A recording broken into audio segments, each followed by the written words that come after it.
Hello, j'espère que vous allez bien. On se retrouve aujourd'hui pour un nouvel épisode d'Artistiquement Parlant et aujourd'hui on va accueillir notre nouvelle artiste, Aïna. Alors du coup, tu es chanteuse, compositrice, coach vocal, mannequin aussi. Tu fais énormément de choses. Donc dis-nous un petit peu comment ça se fait, enfin le commencement de tout ça. De tout ça. Bah ouais. Ça a commencé, j'étais toute petite en réalité. Du côté de je suis originaire de Madagascar, du côté de ma mère, du côté de ma famille malgache, soit on joue tous d'un instrument, soit on chante. Voilà. Chez nous, c'est inné, on a ça dans le sang. Et du coup, j'ai une de mes tantes qui était elle-même chanteuse à La Réunion et sur Madagascar. Et quand je l'ai vue sur scène, ça a été vraiment un déclic pour moi. J'avais 7 ans, je la voyais avec plein d'énergie sur scène et transmettre de belles émotions. Je me suis dit, Tata, je vais faire comme toi. Du coup, elle m'a appris une chanson. À l'époque, elle m'avait appris S'il suffisait d'aimer de Céline Dion, je crois. Et du coup, elle me l'a appris. Et quand mon père est rentré du travail, je lui ai chanté. Et quand j'ai vu l'émotion qu'il y avait dans les yeux de mon papa, j'ai dit non, je peux faire ça. Je veux absolument faire ça. Quand j'ai eu 9 ans, après, on m'a donné l'opportunité de me produire pour la première fois sur scène. C'était la fête de la musique devant l'ambassade de Madagascar sur Paris. Il y avait 1500 personnes ce jour-là. Il y avait une grosse tête d'affiche du pays. Et je suis montée sur scène comme si j'allais dans ma chambre, quoi. C'était naturel, genre. Naturel, Okay. Complètement. Mes parents, toutes les 10 minutes, me demandaient si j'allais bien. Ça va, Aïna, ça va. Mais oui, ça va. Et putain, ça va. Ouais. Ah bah, c'est super. Je suis montée tranquille, pépère. J'ai fait mes 2 chansons. Je suis redescendue, j'étais contente. Trop bien. Voilà. Et j'ai adoré. Et j'ai dit, ouais, ça y est, c'est mort. Je vais faire ça. C'est vraiment inné, quoi. Ouais, complètement. C'est une passion. Et exactement. S'en est suivi par, parallèlement, je faisais des petits concerts traditionnels malgaches, du coup, parce que mes parents sont dans l'humanitaire. Et du coup, je faisais des petits concerts pour rassembler des fonds pour des projets humanitaires. Et j'ai rencontré un grand chanteur de Madagascar. Coup de foudre artistique, on a fait un album duo alors que j'avais que 14 ans. Et puis par la suite, on va dire que ça a explosé sur Madagascar. Oh, trop bien. Voilà, et oui, j'ai assez... on va dire que ma notoriété à Madagascar, elle a vraiment commencé à mes 14 ans, ouais. Ok. Oui, c'était vraiment à ce moment-là l'explosion, le commencement, mais le commencement qui commence quand même très fort, jeune, genre. Ouais. C'est... En fait, il y a un groupe à Madagascar qui s'appelle Mahaleo, et eux, pour t'expliquer, en fait, c'est tellement un groupe mythique chez nous que rien qu'avec leur musique, parce ils parlent d'amour, mais ils parlent aussi de la réalité, de la vie. Et dans leur musique, ils sont tellement engagés qu'une fois, ils ont réussi à renverser le gouvernement, rien qu'avec leur musique. Donc c'est fort. Ah ouais, quand même. Oui, et quand ils fêtaient leurs 35 ans à l'Olympia, et ils ont une chanson, un duo. C'est une belle petite chanson d'amour. Et la tradition fait que ce n'est jamais la même femme qui chante cette chanson-là avec eux sur scène. Ils changent à chaque fois. Tellement la chanson est connue, tout le monde connaît la chanson, c'est obligé là-bas. Okay. Et là, ils faisaient une captation et il y a un ami à eux qui dit « Moi, j'ai quelqu'un pour vous. » En plus, c'est un profil atypique parce qu'elle est métisse. Et on n'a pas l'habitude de voir une petite métisse qui est née en France chanter du traditionnel. Voilà, c'est pas commun. Okay. Et du coup, j'ai été invitée pour chanter cette chanson-là à l'Olympia. Et à partir de là, oui, ça a été le gros engouement sur Madagascar. Après, j'ai fait quelques scènes à Madagascar, dont le Grand Palais des Sports. Et ça fait partie de mes plus beaux souvenirs de scène aujourd'hui. Après ça, donc, j'ai eu l'Académie des Arts Urbains à l'âge de 16-17 ans. J'ai débouché sur un casting pour être la choriste de Jessie Matador à l'Eurovision. Et en fait, étant donné que j'étais mineure, c'était un peu compliqué à gérer. Mais Jessie a gardé mon contact secrètement, on va dire. Quand j'ai eu mes 18 ans, il m'a contactée. Et il m'a dit, écoute Aïna, j'ai la nuit africaine au Stade de France.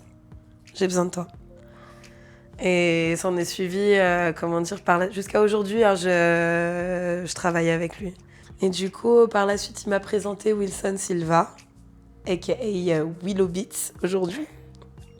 Donc, grand beatmaker qui a fait les albums de Fanny G, Warren, dans le milieu du zouk, en tout cas. Ouais. Il a beaucoup composé aussi pour Nestlé, Tony, et j'en passe vraiment, on va dire, toute la population de dedans. Okay, voilà. On les adore, donc pas de problème. Exactement. Et puis, comment dire, il a fait aussi ses marques un peu plus tard avec Taïk, Hiro, cool. G-Dream, voilà. Et du coup, donc suite à cette rencontre-là, on a testé 1 ou 2 titres en studio et puis s'en est suivi 3, 4, 5, on s'est plus arrêté. Donc voilà, la grande majorité des titres zouk que j'ai sortis, donc c'est Willow Beats qui est à la prod. Et puis voilà. Et du coup, toi,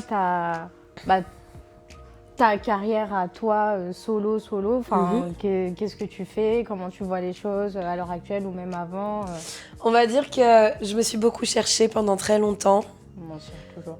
Le zouk en soi, j'adore ça parce que ça me permet de m'exprimer réellement. On peut vraiment être libre au niveau des mots. Mais après, j'écoute de tout. Tout m'inspire. Je peux autant écouter du hip-hop, du R&B, du trap soul, comme de la dancehall, du zouk, etc. Et comme du jazz ou du classique aussi. Ok. Voilà. Non mais c'est bien. Ça va vraiment tout partout. Moi, à partir du moment où il y a une mélodie qui sort, je respecte le travail du compositeur en fait. Ouais. Voilà. Puis si ça te parle après. Mais du coup, les sons que toi tu fais, c'est exclusivement du zouk ou t'as sorti des sons d'autres Pas tant que ça en réalité parce que j'ai plein de choses dans le frigo. Comme on dit, j'ai plein de choses dans le frigo, j'ai plein de titres qui ne sont pas aboutis, mais ouais, j'ai de l'afro R&B, moi j'adore ça. J'adore. J'ai de l'afro R&B, de l'afro zouk aussi. Des ballades, j'ai beaucoup d'inspiration variété aussi. Ok. Donc ouais, des trucs acoustiques, piano-voix, guitare-voix, c'est vraiment mon petit délire. Après j'ai grandi dans le live, donc on aime bien les choses simples aussi. Oui. On aime bien faire des boucheries musicales, mais on aime bien aussi les choses simples. C'est bien, écoute. Hein. Ouais, on savoure tout, voilà. Mais c'est ce qu'il faut. Oui. De toute façon, pour se trouver, il faut toucher à tout. Exactement. Donc, si aujourd'hui tu verrais un concert d'Aïna, t'aurais du show avec des danseuses, machin, nanani, une boucherie. Quand tu vois, une boucherie. Mais tu peux très bien avoir aussi un guitare-voix, le guitariste là, et moi assis au bord de la scène, quoi. Assis. Ah ouais, demain je vais avoir de concert, tout. Tu vas avoir de moi, je suis fatiguée. Tu vas avoir de tout. Non, tranquille. Il y a des moments où il faut que ça pète, il y a des moments où on se repose. Voilà. Ouais, c'est comme en soirée. Exactement, t'as tout capté. C'est la même chose. Exactement. Non, c'est bien. Non, c'est bien, c'est ce qu'il faut.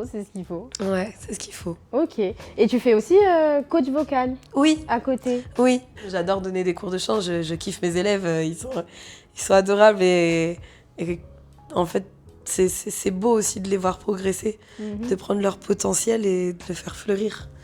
C'est magnifique. Et que tu te dis que tu marques la vie artistique de cette personne, c'est très, très gratifiant. Et est-ce que tu as déjà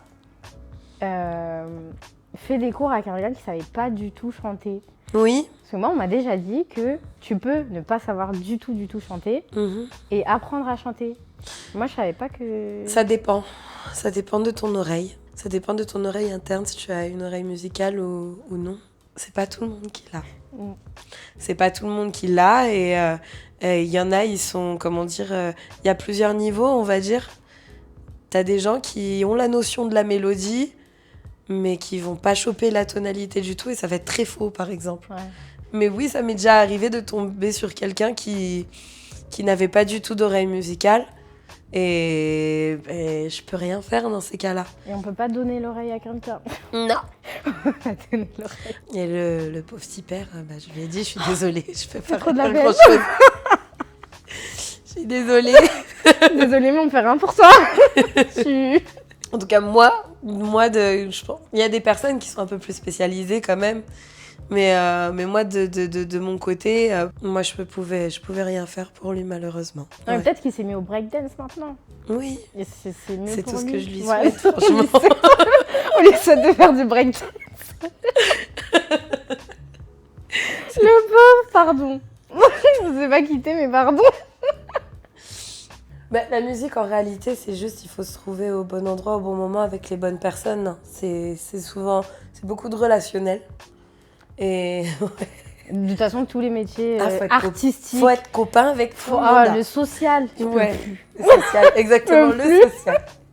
Mais comment on fait? Parce qu'il y en a, ils sont inaccessibles. Enfin, en règle générale, quand t'es un peu une resta et tout, machin, tu vas vers quelqu'un. En fait, il te faut un premier pied dedans, tu vois. Il te faut un premier pied dedans. Par exemple, si t'es un artiste et que tu veux connaître des gens des médias, etc., toi, en tant qu'artiste, tu vas faire appel à des personnes qui travaillent qui vont t'aider à faire tes projets. Donc, beatmaker, attaché de presse pour la communication. Et l'attaché de presse, lui, va se charger de te donner des interviews, etc. Enfin, de te mettre sur des interviews à gauche, à droite. Et c'est à partir de là, en fait, que tu vas commencer à connaître telle personne de tel média, telle personne, petit à petit. Et puis, des fois, à force de copiner avec les gens, tu peux te retrouver dans des cocktails de presse où t'as ton futur featuring qui est là, quoi, tu vois. Okay, ouais, c'est très humain. C'est très, très humain, beaucoup de relationnel. Ok, j'aurais appris plein de trucs. Merci. Je t'en prie. Je t'en prie. Tu fais aussi du mannequinat. Oui. Euh... Et c'est bien drôle. Non, dans le sens... Qu'est-ce qui est drôle? Non, en fait, quand je dis c'est bien drôle, c'est que ce que j'ai trouvé très drôle, en fait, c'est que quand j'étais beaucoup plus jeune, genre vers mes 15-16 ans, j'avais dit à mon père que je voulais être mannequin, mais je me suis fait embrouiller.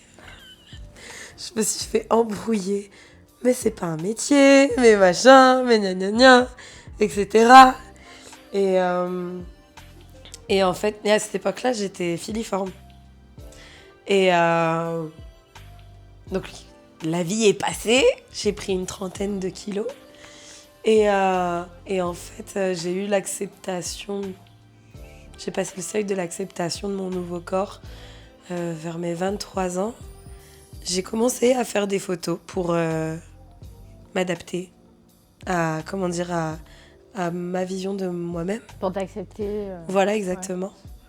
Ouais. Et petit à petit, j'ai commencé à suivre des Instagrammeuses plus size. Et à partir de là, j'ai commencé à être contactée.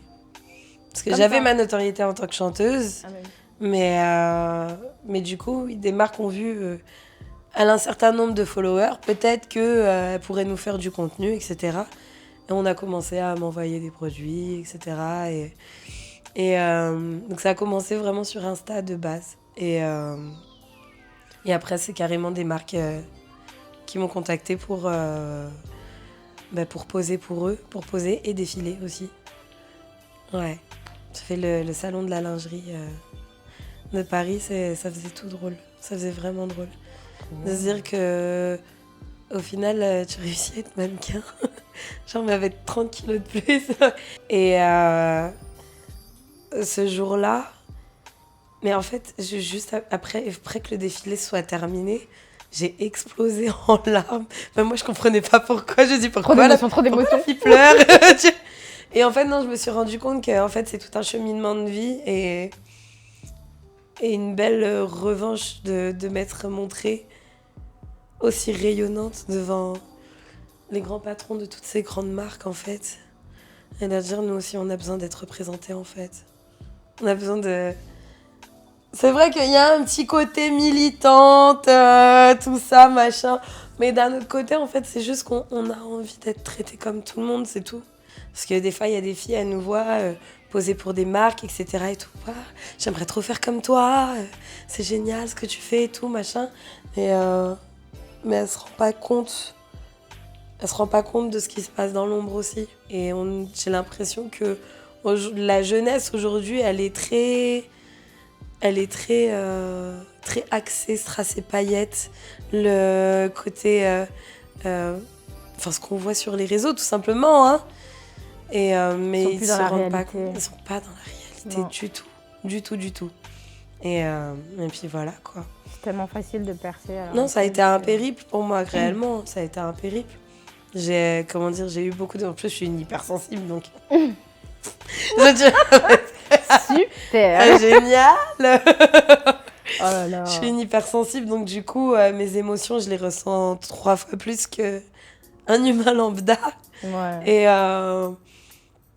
Et du coup, oui, j'ai dû beaucoup travailler sur moi, mais juste les gens, c'est pour ceux qui sont dans ma situation.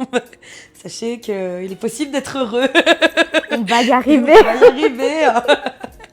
Exactement. Ça va le faire. Et comment t'as fait du coup pour... c'est quoi ton cheminement pour t'accepter pour, Mais ça a commencé avec le défilé additionnel de Ashley Graham. Elle avait défilé avec d'autres mannequins plus size. À ce moment-là, j'ai fait attends, Aïna.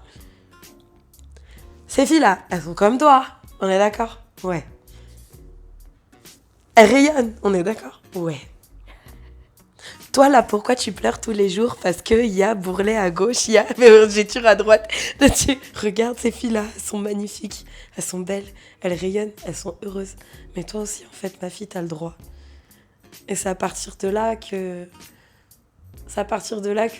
j'ai commencé à arrêter de me mettre la pression, à apprendre à mieux me connaître aussi. Enfin, du moins à connaître la Aïna que j'étais devenue à ce moment-là. Et en fait, je me suis rendu compte au fur et à mesure du temps qu'on a une éternelle évolution. Plus on avance dans le temps, plus on évolue.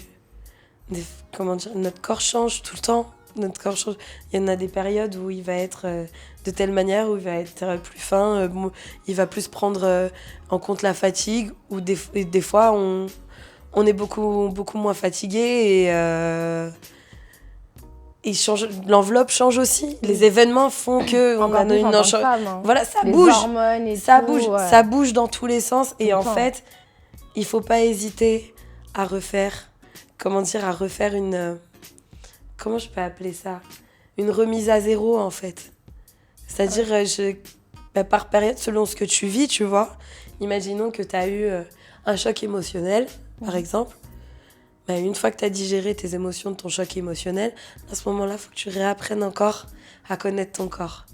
Et ouais, c'est à chaque fois réapprendre à se connaître, suivant l'évolution dans laquelle on est.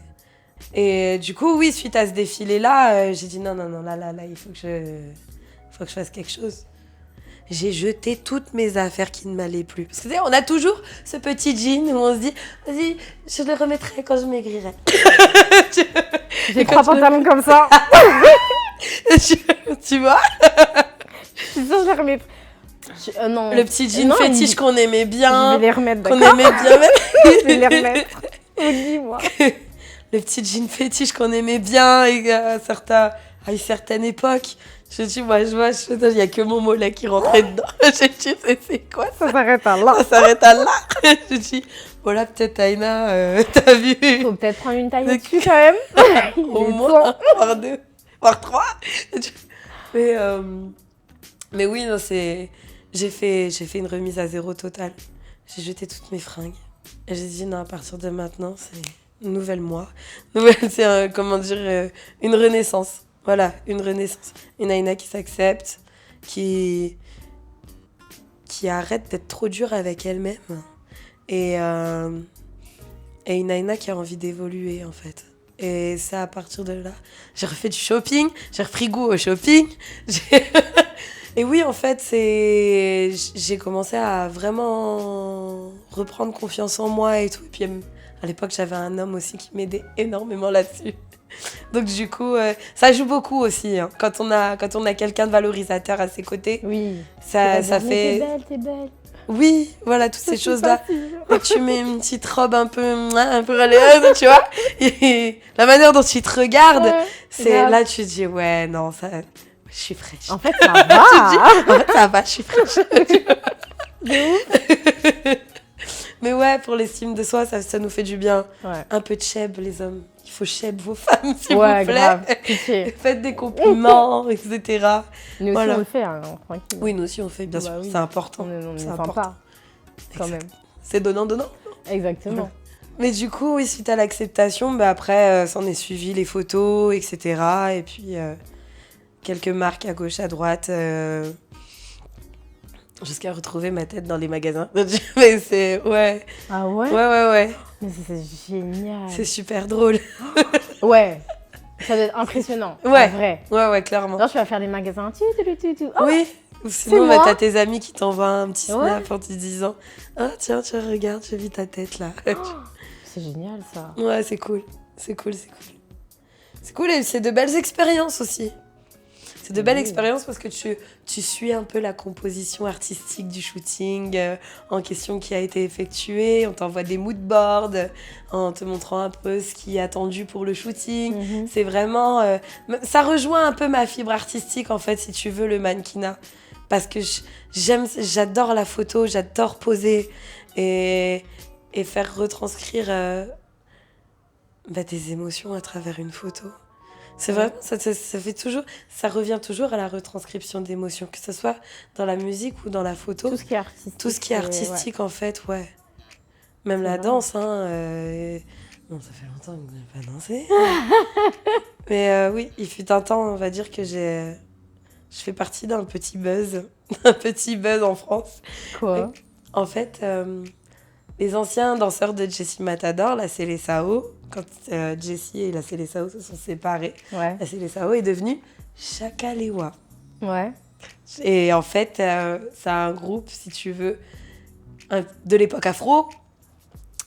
Une fois, ils allaient sortir un titre, justement le fameux titre Chakalewa, et on était connus dans toutes les... Enfin, ils étaient connus dans toutes les cités de France, quoi. L'époque afro, c'était la mode. Tout le monde faisait des battles, des machins. J'étais au T'avais collège à cette l'Afro New époque-là. Style. Ah ouais? Ouais. T'avais l'Afro New Style et le Logobi à côté. C'était Ouais. c'était Quelle partie époque. prenante de... Oui, c'est le après-tectonique. Ouais. Je m'en souviens. Ouais. Parce que les couleurs étaient encore vives à ce moment-là, au niveau de la mode. Oh là là. Ouais. Ça m'était... Quelle époque. C'était très drôle. Moi, Les j'adore. Sarwell avec la ceinture de cow-boy. Oh là là, mais quelle époque. Ouais, quelle époque. Et en fait, une fois, j'étais à un de leurs trainings et ils m'ont dit, Aïna, on voudrait faire une vidéo où on fait une démonstration de la chorégraphie. Et on va faire un petit scénario, tout ça.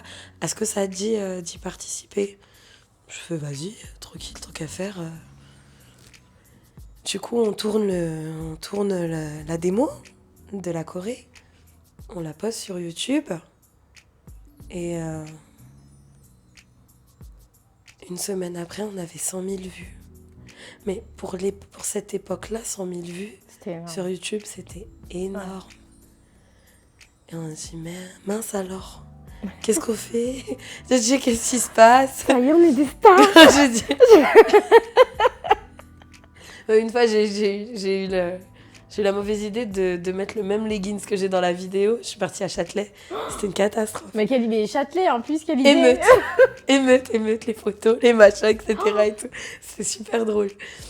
Je sais que ça fait totalement partie pris de ma vie artistique parce que c'est une vidéo qui a été très reconnue. Donc voilà. Ouais. Et puis dans le milieu afro, pour tous les anciens qui étaient à cette époque-là dans le milieu afro, que ce soit VG Dream, que ce soit Hiro, que ce soit toutes les personnes qui descendent de tous ces grands groupes afro, en fait, je vois vraiment à quel point cet engouement a été énorme dans le sens où ils savent qui je suis quand ils me rencontrent, les gens de ce milieu-là, en fait. Ouais.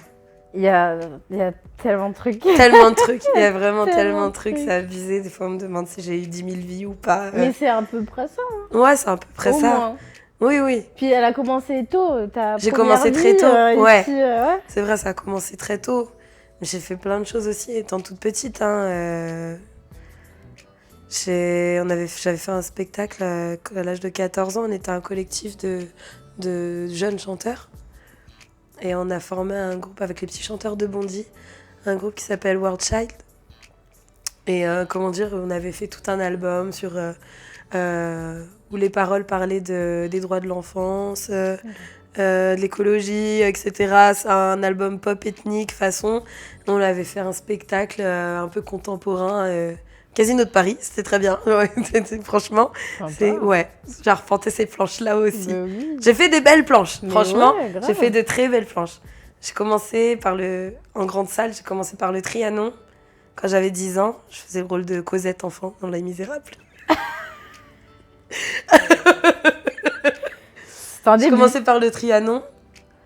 Après, donc, j'ai fait le Casino de Paris, l'Olympia 2 fois. Olympia, quand même. Avec des chanteurs malgaches. Le Stade de France. Ça, c'est... Ça, c'est une dinguerie. Ouais, ça, c'est incroyable, par contre. Vraiment. Je voulais pas partir de scène. Ah ouais? Non. Moi, je veux pas rentrer C'est trop sur doux. la scène. Tu Ouais. sais, quand on est sur scène comme ça et qu'on transmet notre vibe, tu vois, t'as l'impression d'être en lévitation. Je me rappelle, la première fois que j'ai fait l'Olympia, je suis sortie de scène, il y avait ma mère qui était là, j'ai dit « Maman, je suis sur un nuage ». Ouais. Mais ouais, du coup, t'as l'impression d'être en lévitation, le public te porte. Il y a toute une énergie, en fait, qui te soulève et c'est trop doux. C'est trop bien. Mais c'est Après, vrai, j'ai ça dans le sang. Hein. J'ai mon moment où je me ressente sur moi, tu vois. Je me concentre et tout. Je revois mon show un peu dans ma tête, etc. Bon, c'est bon, tout est carré. Allez, c'est bon. C'est parti, on y va. 3, 2, 1, let's go. Ouais. Heureusement qu'il y a C'est des gens comme... comme ça. c'est un peu comme si tu... En fait, faut aimer l'adrénaline, je crois, pour faire ça, en vrai. Faut aimer l'adrénaline. Parce qu'en vrai, tu sais, quand t'es sur scène, que tu chantes, bah, c'est comme si t'étais nu. En fait, t'as l'impression que tu te mets à nu, en fait, face aux gens. Parce qu'ils ils t'entendent. Ouais. Et comment dire... t'as tout ça de yeux et d'oreilles, en fait, qui sont rivés sur toi. Ouais. Et moi, en fait, mon délire à moi, c'est de regarder chacun et de leur chanter ce que je chante. Et il faut pas oublier que c'est avant tout une passion et qu'on le fait surtout parce qu'on aime la musique. Ouais. C'est ce que je dis toujours, tous les artistes que je croise, c'est ce que je leur dis toujours parce que j'en vois beaucoup qui sont sous pression. Ouais, il faut que je fasse un truc qui fonctionne. Ouais, il faut ci, ouais, il faut là. Ils sont dans des calculs inimaginables. Et en fait, ils ont tendance à s'oublier des fois dans ça. Alors que ce qui marche le mieux, j'ai l'impression des C'est fois, les trucs spontanés. Ouais. C'est les trucs spontanés où un jour, t'es dans ton meilleur limbé et que t'es en train de broyer du noir et vas-y, les mots, ils sortent tout seuls. La mélodie, elle sort tout seule. Là, tu vois, en fait, c'est censé être quelque chose de très humain de base. Oui. Ouais. Après, on a des techniques aussi qui nous permettent d'écrire à la commande. Ouais. J'ai déjà essayé d'écrire, je suis trop nulle. Moi, c'est Camnous qui m'a appris. J'ai un bon prof déjà. Oui, c'est pas mal. Très Pas bon mal. prof qui a une magnifique plume. Et on va dire, moi j'ai ma technique à moi pour écrire à la commande. En général, souvent quand un artiste me demande d'écrire pour lui, je vais lui demander de me raconter un peu sa vie et tout, et ce qu'il a envie de parler vis-à-vis du titre. Okay. Et en fait, dans ce qu'il va me raconter, je vais noter tout un lexique. Tous les mots qui me sortent, qui ont à voir avec ça, je vais noter comme un lexique en fait, tu vois. Ouais. Je vais me noter des mots, des petites phrases, etc. de ce qu'il dit. Et en fait, avec tout ça, je vais faire un son. Après, il y a plein de manières différentes d'écrire. Hein. Des fois, c'est des trucs qui te sortent comme ça. T'es dans le métro et... Petite idée, ouais. Ouais, petite idée. Ou t'entends une chanson qui peut t'inspirer un autre truc. Ok. Ça aussi, ça peut arriver. Tu sais, moi, ça m'est déjà arrivé, par exemple, de mettre l'instru de quelqu'un. Parce que j'ai bien aimé le son, etc. Je vais juste mettre l'instru et les mots, ils vont sortir tout seuls. Ok. Ouais. Parce que ça me met dans un certain mood Ouais. intérieurement. Après, là, mon hypersensibilité m'aide énormément là-dessus. Ah ouais. Mais ouais, parce que j'arrive à me mettre à la place de... Ok. Même pour quand j'écris pour quelqu'un d'autre, la personne va me raconter sa vie, mais intérieurement, je vais me mettre à sa place. Je vais ressentir des fois même jusqu'à ressentir T'es ses très émotions. empathique. Oui, Ok. oui. J'ai une empathie hypersensible, ouais, clairement. Ok.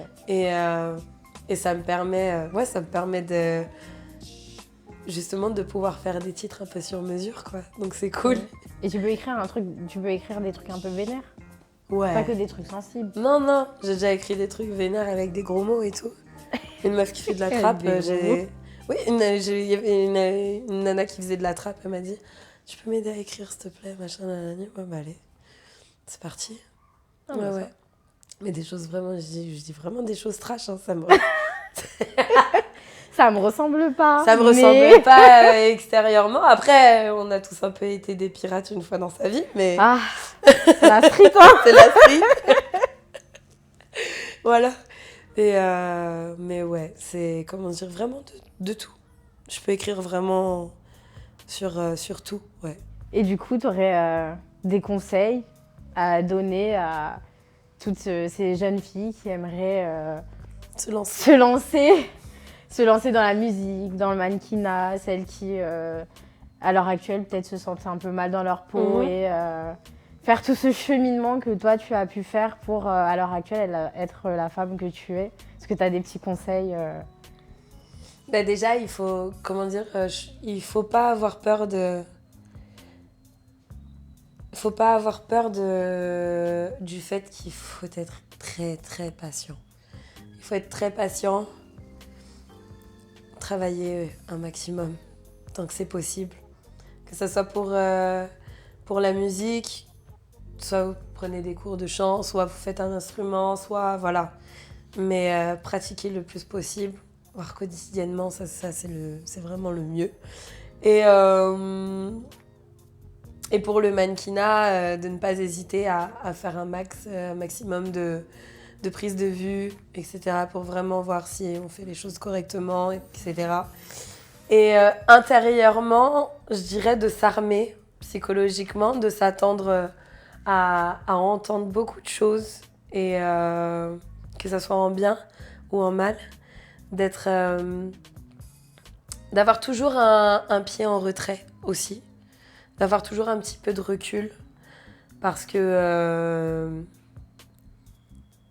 y a énormément de beaux parleurs dans ce milieu-là, en fait. Il y a énormément de beaux parleurs dans ce milieu-là qui vous font croire monts et merveilles, mais alors que c'est pas la réalité. Et du coup, oui, de se protéger vis-à-vis de ça. C'est important. De se protéger et d'avoir quelqu'un qui sait lire un contrat à ses côtés. Voilà. Ça, c'est hyper important. Ouais, clairement. Que ce soit un Hyper. avocat ou même si jamais on a quelqu'un dans la famille ou dans les amis qui s'y connaît un peu en droit, etc. Ouais, c'est très important. Mais mon tout premier conseil, vraiment le plus primordial, c'est éclatez-vous. Kiffez ce que vous faites et éclatez-vous. Parce que on n'a qu'une vie, on ne sait pas combien de temps elle va durer. Et oui, non, il faut savourer tout ça, tous ces instants, il faut savourer sa passion, c'est important. Ouais. Et ouais, dans les deux cas de figure, que ce soit pour la musique ou pour le mannequinat, ouais. Juste kiffez ce que vous faites. N'ayez pas peur d'être vous-même. Et ne vous sentez jamais jugé si jamais vous avez des refus ou des portes fermées. Ne vous remettez pas en question, ne vous remettez jamais en question vis-à-vis de ça. C'est pas parce qu'une porte se ferme quelque part que toutes les portes sont fermées. Ouais. C'est simple. On est comme on est Et le tout est juste d'aller là où on va kiffer ce qu'on est. Voilà. Si vous testez quelque chose, un style musical, etc. et tout, que vous voyez que ça prend pas, ça plaît pas ou je ne sais quoi, allez ailleurs. Allez ailleurs, renseignez-vous bien. Et du coup, qu'est-ce que tu vois pour la suite? Pour la suite, me recentrer sur mon identité musicale. Donc, il va y avoir un peu d'évolution. Plus de zouk? Si. Ah, j'ai eu peur. Non. Quoi? Ah, Non, je peux pas. On allait plus être copines. Hein. Quand même. Je peux pas quitter le zouk. Ça va. Toujours du zouk, toujours du compas. La base. Voilà. Et un peu d'afro. Avec des sonorités malgaches. J'ai envie de rajouter les instruments traditionnels de chez moi dans ce que je fais. J'ai envie qu'en fait, que ma musique elle transpire ma propre identité multiculturelle. Bah oui. Donc, après, ma culture asiatique, parce que je suis asiate aussi du côté de mon père. Ok. Voilà. Après, ma culture asiatique, musicalement parlant, c'est un peu plus compliqué. Mais bon, ça va. On peut mettre quelques instruments traditionnels dans certains titres, histoire de rajouter un côté éthique. Ouais, ça dépend c'est quoi, exactement. Mais oui, on va dire, il va y avoir une petite évolution. Je suis en train de travailler sur ça actuellement. Et oui, non, de belles choses par la suite. J'ai hâte de faire découvrir tout ça vraiment à mon public. Et après, je te cache pas que je me mets quand même beaucoup de pression. Et en fait, c'est très yo-yo. Genre, je suis en mode, je me mets beaucoup de pression. Après, je me dis, mais non, arrête de te mettre la pression. Je me remets beaucoup de pression. À chaque fois, c'est comme ça. Mais parce que j'ai beaucoup de respect pour mon public. Ils m'apportent énormément d'amour et par respect pour leurs oreilles. Voilà. Aussi. Quand même. Aussi. C'est important de respecter les oreilles des gens qui nous écoutent. Très important. Ouais. Et voilà. Bah, que de belles choses qui arrivent. En tout cas, j'ai hâte d'entendre tout ce qui arrive, tout ce que tu vas nous proposer. Merci beaucoup. Merci à toi. Vraiment d'avoir accepté mon invitation. Je t'en prie. Merci de nous avoir partagé ton expérience, toutes tes anecdotes et tout. J'ai vraiment passé un très très bon moment avec toi. Je te remercie. Et j'espère qu'on pourra se revoir très vite. Et de toute façon, on se retrouve dans la partie 2.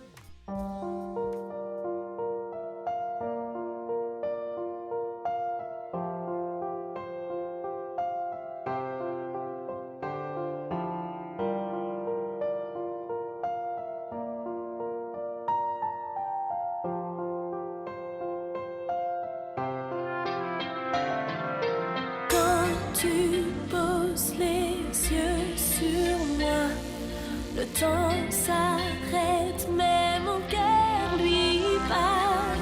Ma peau s'affole sous tes doigts, tu me coupes le souffle, je ne le contrôle pas. Ce que tu fais vivre dépasse ce que je suis, se sentir ivre. Je comprends plus ce qui m'arrive, ce que l'on ressent. On est presque indécent, mais j'aime tellement l'instant. Je ne retiens plus rien, tu sais m'emmener si loin. Touché par ma grâce depuis le début, je sais que c'est toi. Ton cœur devient le mien, je ne demanderai plus rien. Touché par ma grâce, je sais que je peux mourir dans tes bras.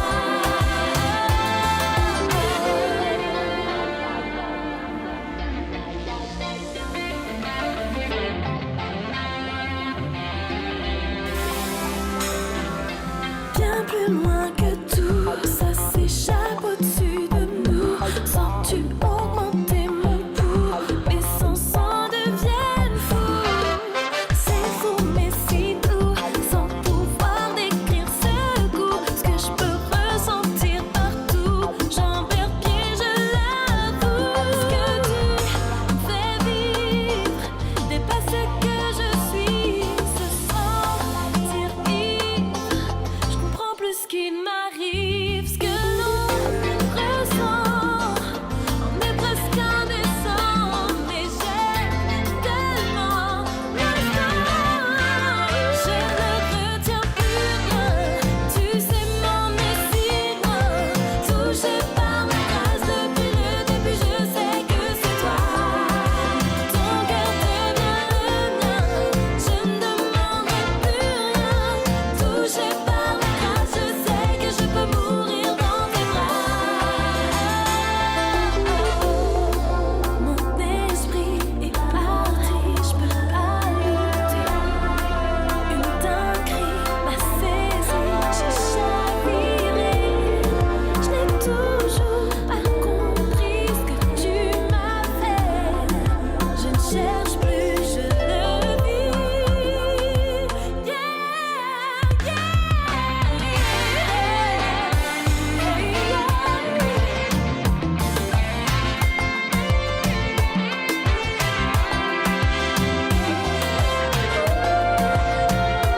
Merci encore à notre incroyable artiste Aïna. Merci à vous d'avoir regardé. On se retrouve pour un prochain épisode avec Artistiquement Parlant et on vous mettra aussi les réseaux sociaux d'Aïna et d'Artistiquement Parlant quelque part par ici. Merci beaucoup et je vous fais des bisous.